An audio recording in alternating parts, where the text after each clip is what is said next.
గ్రంథము 10వ అధ్యాయము 4వ వచనం. ఏలువాడు నీ మీద కోపపడిన ఎడల నీ ఉద్యోగము నుండి నీవు తొలగిపోకుము. ఓర్పు గొప్ప ద్రోహ కార్యములు జరగకుండా చేయును. ఈరోజు అంశం వచ్చేసి ఓర్పు గురించి ఈరోజు మనం కొన్ని మాటలు విందాము. ఇక్కడ దేవుడు మనతో మాట్లాడుతున్న మాట ఏంటి అంటే, ఓర్పు గొప్ప ద్రోహ కార్యములు జరగకుండా చేయును. ఏంటి ద్రోహ కార్యములు? ఈరోజు భార్యాభర్తల మధ్య ఓర్పు లేకపోతే ఏం చేసుకుంటారు? ఫస్ట్ వచ్చే ఆలోచన ఏంటి? ఆత్మహత్య చేసుకోవాలి, లేదా నేను చనిపోవాలి. ఇదే కదా దేవుని వాక్యం సెలవిస్తుంది. నువ్వు ఈ లోక మనుషుల కోసం కాదు కానీ నా కోసం బ్రతకమని యేసుక్రీస్తు ప్రభు చెప్తా ఉన్నాడు. పౌలు కూడా అంటున్నాడు, జీవించువాడని నేను కానీ జీవించేది నేను కాదు. ఏంటి? నాలోని దేవుడే జీవిస్తున్నాడు. ఎందుకంటున్నాడు ఆ మాట? ఈ లోక పరంగా మనం ఆలోచిస్తే దేవుడు అంటా ఉన్నాడు, ఓర్పు గొప్ప ద్రోహ కార్యములు జరగకుండా చేయును. నిజంగా చాలా మందికి ఓర్పు అనేది లేకపోవడం వల్ల ఆత్మహత్యలు జరుగుతున్నాయి. చాలా మంది సంఘంలో ఓర్పు అనేది లేకపోవడం వల్ల సంఘాలు చెదరిపోతా ఉన్నాయి. చాలా విషయాల్లో మనం గమనించినట్లయితే ఓర్పు లేకపోవడం వల్ల ఉద్యోగాలు పోతా ఉన్నాయి. అంతేకాకుండా ఓర్పు లేక వారు ఆశీర్వాదాలు పోగొట్టుకుంటా ఉన్నారు. తీరా దీవించబడే టైంలో కొన్ని సమస్యలు రాగానే ఓర్పు లేకపోవడం వల్ల వెనుతిరిగిపోతా ఉన్నారు. హల్లెలూయా. ఈరోజు మనం గమనించినట్లయితే ఇక్కడ అంటున్నాడు, ఏలువాడు నీ మీద కోపపడిన ఎడల, అది నీ యజమానుడు కావచ్చు, ఒక దైవ సేవకుడు కావచ్చు, నీ యొక్క భర్త కావచ్చు, నీ మీద కోపపడిన ఎడల నీ ఉద్యోగం నుండి నీవు తొలగిపోకుము. కొందరు అంతే కదండి, సంఘంలో చిన్న సమస్య వచ్చినా, శ్రమ వచ్చినా ఏమంటారు? నేను ఆ సంఘానికి రాను, నేను చర్చి మారుస్తా. ఇదే కదా అనే మాట. దీన్ని అంటున్నాడు దేవుడు, ఓర్పు లేకపోవడం. మనం గమనించినట్లయితే రూతు గ్రంథంలో ఓర్పు లేకపోవడం వల్ల నయోమి తన జీవితంలో ఏమి కోల్పోయిందో మనం చూద్దాం. రూతు గ్రంథము 1వ అధ్యాయము 1 నుంచి. న్యాయాధిపతులు ఏలిన దినములయందు దేశంలో కరువు కలుగగా, అయితే ఆ యొక్క దేశంలో ఏం కలిగిందంట? కరువు. ఫుడ్ లేదు, భయంకరమైనటువంటి ఘోరమైన కరువుతో ఉన్నారు. అయినా ఆ దేశం ఏంటయ్యా అంటే దేవుని కొనియాడబడినటువంటి దేశము, దేవుని ప్రజలు ఉన్నటువంటి దేశము. యూదా బెత్లెహేము నుండి ఒక మనుష్యుడు తన భార్యను తన 2 కుమారులను వెంట పెట్టుకొని, చూడండి, ఎప్పుడైతే ఆ దేశంలో కరువు వచ్చిందో ఏమనుకున్నాడు? వెంటనే ఈ ప్లేస్ ను మార్చేయాలి, ఈ ప్లేస్ లో నేను ఉండకూడదు. కేవలము ఈరోజు మనం చూసినట్లయితే ఓర్పు లేకపోవడం అండి. కొన్ని సమస్యలు వచ్చినప్పుడు, కొన్ని నిందలు వచ్చినప్పుడు, కొన్ని అవమానాలు వచ్చినప్పుడు మనం ఏం చేస్తూ ఉంటాం? ప్లేసులు మార్దాం అనుకుంటాం. అంతేకాకుండా ఈరోజు ఓర్పు లేకపోవడం వల్లే భార్యాభర్తల మధ్య డివోర్స్ అంటే విడాకులు చాలా మందిని మనం గమనిస్తూ ఉంటాం. ఓర్పు లేకపోవడం వల్ల ఏదో భర్త చిన్న విషయం కాడ ఏదో ఇంట్లో గొడవలతోటి ఆత్మహత్యలు, క్షణిక ఆవేశం. నిజంగా ఈరోజు క్రైస్తవులుగా చెప్పుకుంటూ నిజంగా లోకంలో ఇది జరుగుతుందేమో కానీ క్రిస్టియానిటీలో ఓర్పు లేకపోతే జీవించలేమండి. ఓర్పు లేకపోతే మనం కలిసి ఉండలేము. అయితే ఈ ఓర్పు ఎంతవరకు ఉండాలి అంటే మనం మరణించేంత వరకు ఉండాలి ఈ ఓర్పు. పేతురు అన్నాడు ఒక మాట, ఏమని? యేసు ప్రభువా, నా సహోదరుడు నా పట్ల తప్పిదము చేస్తే నేను ఎన్నిసార్లు క్షమించాలి? 7 మార్లని యేసు ప్రభు అంటే మారు సరిపోతుందా? కాదు. 70 ఏళ్ళ మారు. మరి 70 ఏళ్ళు సరిపోతుంటే కాదు, జీవిత కాలం. మనం ఏం చేయలేం. నిజంగా చెప్పాలంటే ఓర్పు ప్రతి విషయంలో మనకు చాలా ముఖ్యం. ఓర్పు. ఒక భార్యాభర్తలు కలిసి ఉండాలన్నా, ఒక సంఘం ఐక్యతతో ఉండాలి అన్నా మనకేం కావాలి? ఓర్పు కావాలి. దేవుని వాక్యాన్ని వింటున్న మనము ఓర్పును సంపాదించుకొని ఈరోజు వెళ్దాం. హల్లెలూయా. ఇక్కడ గమనించినట్లయితే నిన్ను ఏలేటువంటి వ్యక్తి, ఒకవేళ ఏలే వ్యక్తి యజమానుడు అనుకున్నాం కదా ఇందాక, ఇప్పుడు మన భర్త అనుకుందాం. మన భర్త మనల్ని ఏల్తా ఉన్నాడు, మనకు సర్వస్వం తీసుకొచ్చి పెడతా ఉన్నాడు. కొన్నిసార్లు ఆయనకు ఆఫీసులో కానీ, బహుశా బయట తిరిగినటువంటి ప్రదేశాల్లో కానీ కొన్ని ఇబ్బందులు ఎదురయ్యాయి. ఆయన ఎవరి మీద చూపించుకోలేకపోతున్నాడు, తన కోపాన్ని, తన బాధను వెల్లడి చేసుకోలేకపోతున్నాడు. అయితే తన బాధ అంతా ఇంట్లోకి వచ్చాడు, ఇంట్లో వెల్లడి పరుస్తా ఉన్నాడు. ఓర్పు కలిగి ఉండాలి. ఈరోజు ఈ వాక్యం చెప్పేటువంటి నేను పాటించకుండా నేను చెప్పలేను. ప్రతి విషయంలో ఓర్పు ఉండాలి. ఓర్పు ఉంటేనే మన కుటుంబము దీవించబడుతుంది. నాకు తెలిసినటువంటి ఒక దైవ సేవకుడు, దైవ సేవకురాలు ఉన్నారు. వారిద్దరు కూడా నిజంగా మొదట్లో వివాహమైనప్పుడు చాలా సమస్యలు, చాలా గొడవలు, ఆఖరికి విడిపోయేటువంటి పరిస్థితి కూడా వచ్చింది. కొంచెం వాక్యం చెప్పి బలపరిచిన తర్వాత వారిద్దరు ఈరోజు బలమైన సేవ చేయడం కాకుండా గొప్ప సంఘాన్ని కట్టారు వాళ్ళు. హల్లెలూయా. కేవలం ఏమంటారు దానికి అర్థం? ఓర్పు. ఇతని దగ్గర నేను ఎందుకు పడాలి, ఇతను అన్న మాటకి నేను ఎందుకు సహించుకోవాలి అంటే అంత సంఘం కట్టబడేది కాదు, అంత బలమైన సేవ చేసేవాళ్ళు కారు. ఈరోజు మనం కూడా అంతే. ముందు రాబోయేటువంటి దినాల్లో మనం దీవెన పొందాలి అన్నా, గొప్ప ఆశీర్వాదాలు మనం చూడాలి అన్నా, అంతేకాకుండా ఆ రాజ్యంలో మనకు స్థానం ఉండాలి అన్నా మనకేం కావాలి? ఓర్పు కావాలి. ఎక్కడెక్కడ ఓర్పు కావాలి అంటే ప్రతి చోట ఓర్పు ఉండాలి. కొందరు ఉంటారు ఇంట్లో ఓర్పు ఉంటుంది కానీ బయట ఉండదు. కొందరు ఉంటారు సంఘంలో ఓర్పు ఉంటుంది కానీ ఇంట్లో ఉండదు. అర్థమవుతుందా? ఆకలి ఇంట్లో ఉన్న ఒకటే, బయటికి వచ్చినా ఒకటే ఉంటుందా లేకపోతే మారుతుందా? అందరికి ఒకే ఆకలి ఉంటుంది. అది ఏ ప్లేస్ అన్నా కానీ ఆకలి కాగానే తింటాం. అలాగే ఓర్పు విషయంలో కూడా సరే, మనం ప్రతి విషయంలో ఓర్పు కలిగి ఉండాలి. ప్రియ దేవుని బిడ్డలారా, ఈరోజు ఈ వాక్యం వింటున్న మనము ఎలా ఉన్నాయి మన బ్రతుకులు, మన జీవితాలు? ఓర్పు లేకుండా ఉంటున్నామేమో. దేవుడు ఈ మాటలు పలికిస్తున్నాడంటే ఖచ్చితంగా ప్రతి హృదయంలో ఇలాంటి మనస్తత్వమే ఉందేమో. కానీ ఓర్పు ఉండాలి. భర్త దగ్గర భార్యకు, భార్య దగ్గర భర్తకు, సంఘం పట్ల విశ్వాసులకి, దైవ సేవకులు మాకు కూడా, మనం కూడా అందరం కూడా ఓర్పు కలిగి జీవించాలి.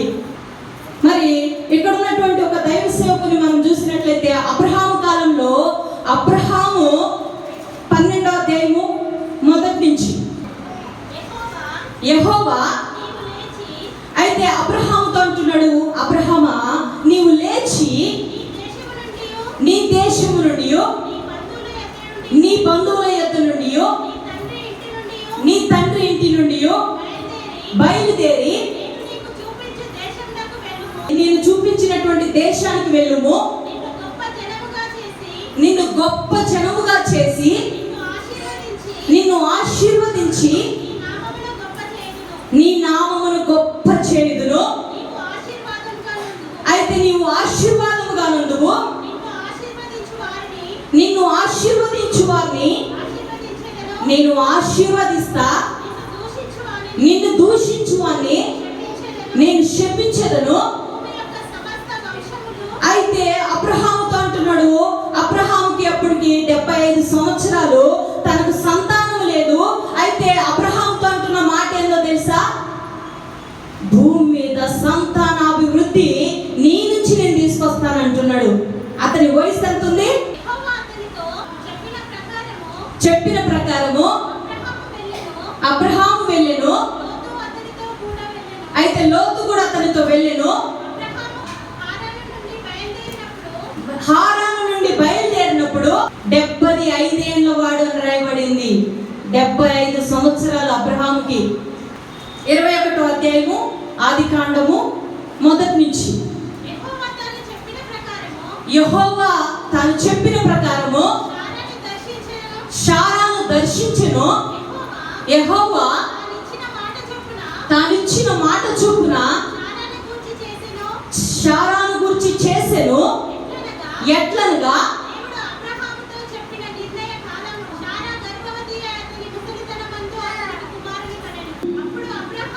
అప్పుడు అబ్రహాము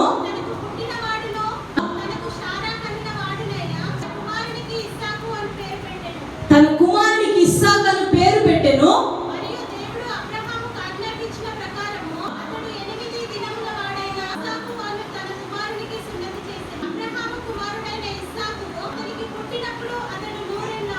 అయితే అబ్రహాముకు ఇస్సాకు పుట్టినప్పుడు ఎన్నేళ్ళ వాడంట? 100, అంటే 100 సంవత్సరాలు. అంటే ఎన్ని ఇయర్స్ ఓపిక పట్టాడండి? ఎన్ని ఇయర్స్ ఎదురు చూశాడు? 25 సంవత్సరాలు. ఈరోజు దేవుని సన్నిధికి వస్తున్న నీవు ఒక 10 సంవత్సరాలు ఓర్పు కలిగి ఉన్నావా? లేదా 20 సంవత్సరాలు? మనకు ఓర్పు అనేది ఉండదండి. నిజంగా ఓర్పు అనేది మనకు ఉండదు, మనం సహించుకోలేము. కానీ అబ్రహాముకి 25 సంవత్సరాలు తన బంధువులను వదిలేశాడు, తన దేశాన్ని వదిలేశాడు. కానీ దేవుడిచ్చిన మాట కోసం ఎదురు చూశాడు. 25 సంవత్సరాలు రాయబడింది. నిరీక్షణ అనేది ఆధారం లేనప్పుడు, ఈరోజు మనకు ఒక బాధ వచ్చిందంటే పాస్టర్ని పిలిపించుకుంటాం, వాక్యం చెప్తాం, ప్రార్థన చేసుకుంటాం, విడుదల పొందుతాం. లేదంటే బైబిల్ చదువుకుంటాం, ప్రార్థన చేసుకుంటాం, విడుదల పొందుతాం. కానీ ఆ కాలంలో అబ్రహాముకి ఎలాంటి నిరీక్షణ లేదు, ఎలాంటి ఆధారం లేదు. కేవలం దేవుడు ఒక్కడే ఆధారం. అది పలికిన మాట కోసం ఎదురు చూడటం తప్ప. అర్థమవుతుందా? ఈరోజు దేవుని బిడ్డలమైన మనము ఓర్పు కలిగి జీవించాలి. ఓర్పు కలిగి ఉన్నప్పుడే నీకు ఆశీర్వాదం. ఓర్పు లేకపోతే నీవు దీవెన పొందలేవు. ప్రియ దేవుని బిడ్డలారా, మనం రూతు గ్రంథంలో కూడా చూసినట్లయితే ఆ బెత్లెహేం అనేటువంటి ఊరిని విడిచిపెట్టి నయోమి తన భర్త పిల్లలు ఎక్కడికి వెళ్ళారు? మోయాబు దేశానికి వెళ్ళారు. వెంటనే ప్లేస్ ను మార్చేశారు. అక్కడికి వెళ్ళిన తర్వాత ఇంకా భయంకరమైన కరువు వచ్చేసింది, ఇంకా భరించలేనటువంటి కరువు వచ్చేసింది. ఏమైపోయారు? భర్త చనిపోయాడు. వాళ్ళిద్దరికి వివాహాలైన తర్వాత వారిద్దరు కుమారులు కూడా చనిపోయారు. అర్థమవుతుందా? కొన్నిసార్లు సంఘంలో సమస్య వచ్చినా సరే, కుటుంబంలో సమస్య వచ్చినా సరే, కొంచెం ఓపిక పడితే అన్ని సర్దుకుపోతాయి. ప్రియ దేవుని బిడ్డలారా, 16వ అధ్యాయము లూకా సువార్త 19వ వచనం. ధనవంతుడు ఒకడు ఉండెను. అయితే ఈ యొక్క ధనవంతుడు ఎలా ఉన్నాడంట? ప్రతిరోజు మంచి వస్త్రాలు ధరించుకొని ఉన్నాడు. చాలా విలువైనటువంటి వస్త్రాలను ధరించుకొని. అయితే ఈ వ్యక్తి ఎలా ఉండేవాడంటే ప్రతి దినం కూడా బహుగా సుఖపడుచుండేవాడు. అయితే అదే ప్రాంతంలో లాజర్ అనేటువంటి దరిద్రుడు కూడా ఉన్నాడంట. ఈ వ్యక్తికి ఏమి లేదు, ఇల్లు లేదు, సరైన బట్టలు లేవు, సరైన ఆహారం లేదు. అయితే ఆ వ్యక్తి కురుపులతో ఉన్నదే దరిద్రం. అంటే తన బాడీ కూడా కురుపులేనండి, ఒళ్ళంతా కూడా గడ్డలతో ఉన్నాడు. చీము రక్తం గారుతా ఉంది, భయంకరమైన నీసు వాసన. ఎక్కడన్నా కూర్చుందామన్నా కూడా ఎవరు కూడా దగ్గరికి రానిచ్చేవారు కాదు.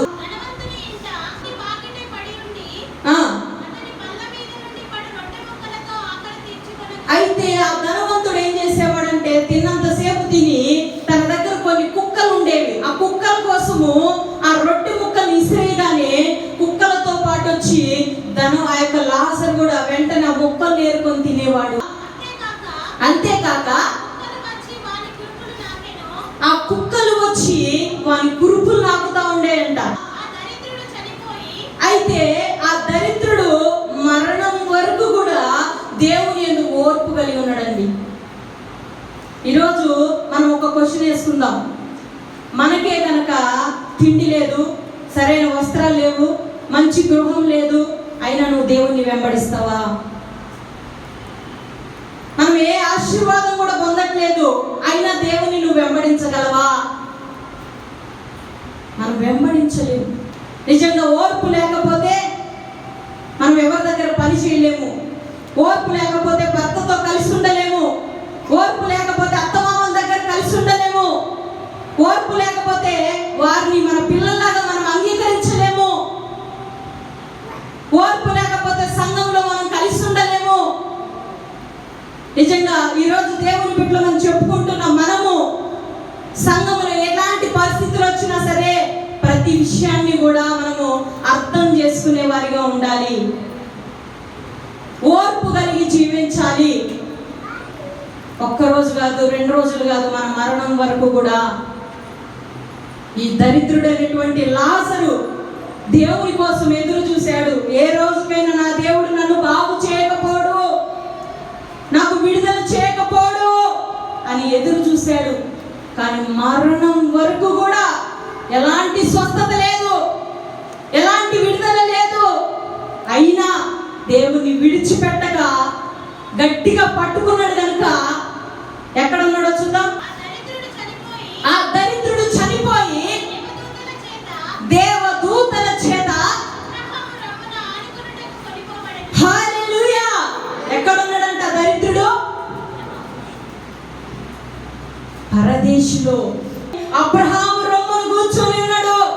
ఎంత ధన్యత కదండి! ఎంత అనుభవిస్తే అలాంటి గొప్ప స్థితి వస్తుంది. ఈరోజు మనం కొంచెం కష్టం రాగానే ఎలా ఆలోచిస్తా ఉన్నాం? మనం కొంచెం కొట్లాటైతే చాలు, ఆ రోజు ప్రార్థన లేదు, ఆ రోజు సేవ లేదు, ఆ రోజు ప్రార్థన చేసుకోవడం కూడా బంద్ చేస్తారు. ఇదేనా మనకు? నేను క్రైస్తవుని, నేను క్రైస్తవురాన్ని, ఎక్కడికన్నా వెళ్ళినప్పుడు ఎవరమ్మా మీరంటే నేను క్రీస్తుని ఎరిగినండి. దానికి తగినట్టుగా ఉండాలి కదా మనము. అవునంటా ఉన్నాడు, ప్రభువా నేను ఈ వ్యాధిని భరించలేకపోతున్నా, నాకు ఈ పరిస్థితిని భరించలేకపోతున్నా, నాకు ఇది తీసివేయమని అడిగినప్పుడు దేవుడు అంటున్నాడు, నా కృప నీకు చాలును, ఎందుకంటే ఈ బలహీనతలోని నిన్ను బహుబలంగా వాడుకుంటా. అందుకే పౌలు అంటే నేను ఎప్పుడు బలహీనుడనో అప్పుడే బలవంతుని.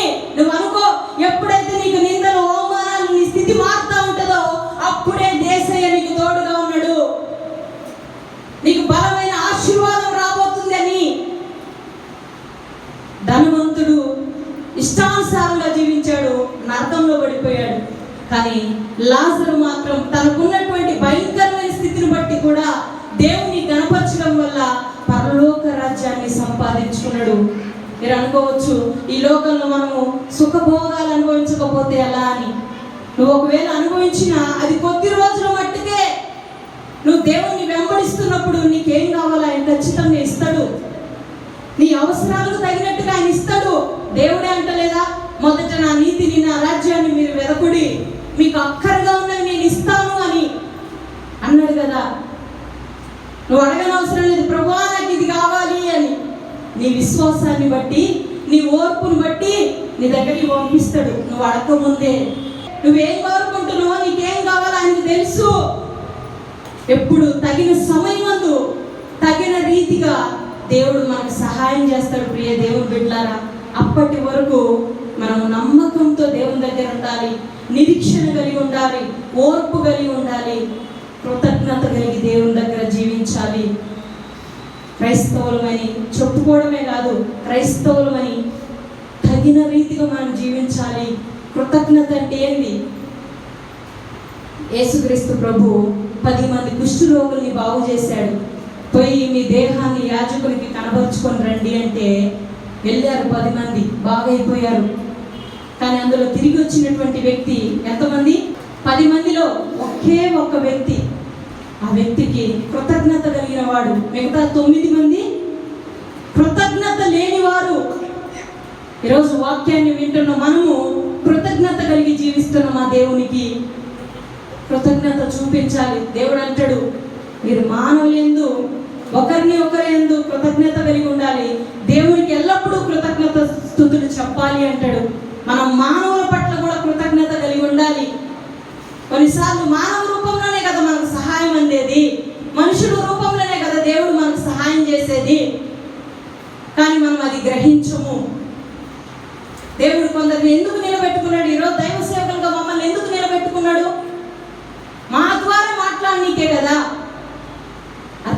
మనం కృతజ్ఞత కలిగి జీవించాలి.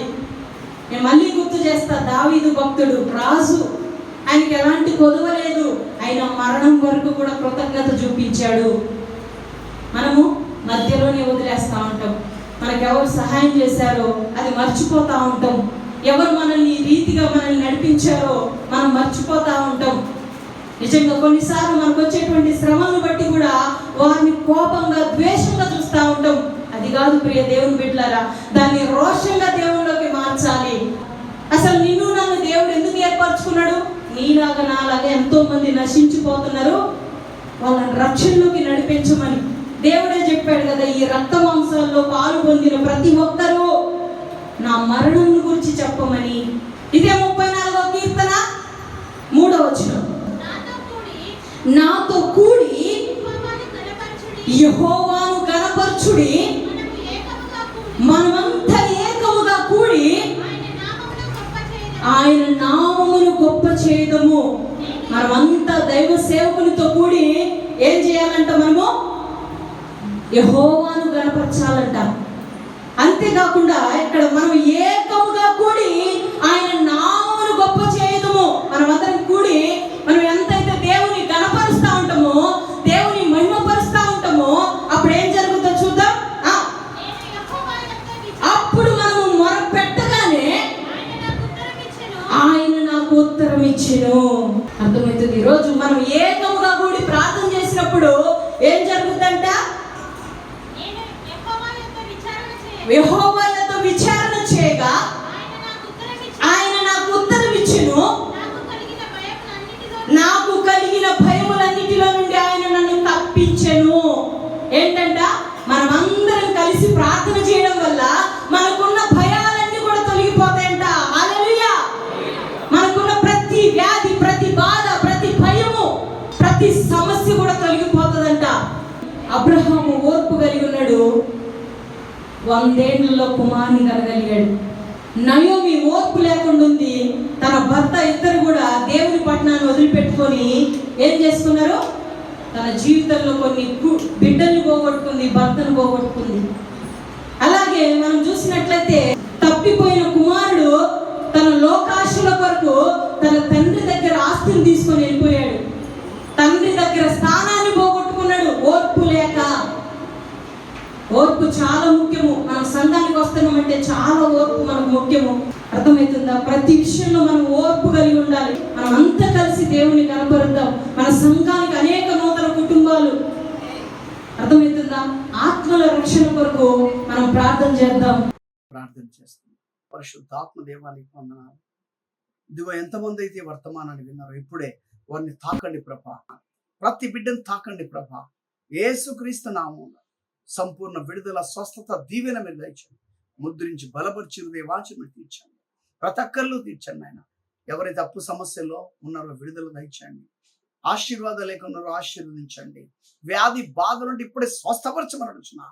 దురాత్మ చాతబడి శక్తుల్ని నాజరేయుడైన పాతలం బంధిస్తున్నాం తండ్రి. మీరు కార్యం చేసి ప్రతి బిడ్డకి మారు మనస్సును, రక్షణ మీరు అనుగ్రహించి మీరు రాకుడు సిద్ధపరచుకోమని వర్తమానాన్ని విన్న ప్రతి బిడ్డ హృదయంలో నాటి ఫలింప చేయమని యేసుక్రీస్తు నామమున అడుగుచున్నాం తండ్రి. ఆమేన్.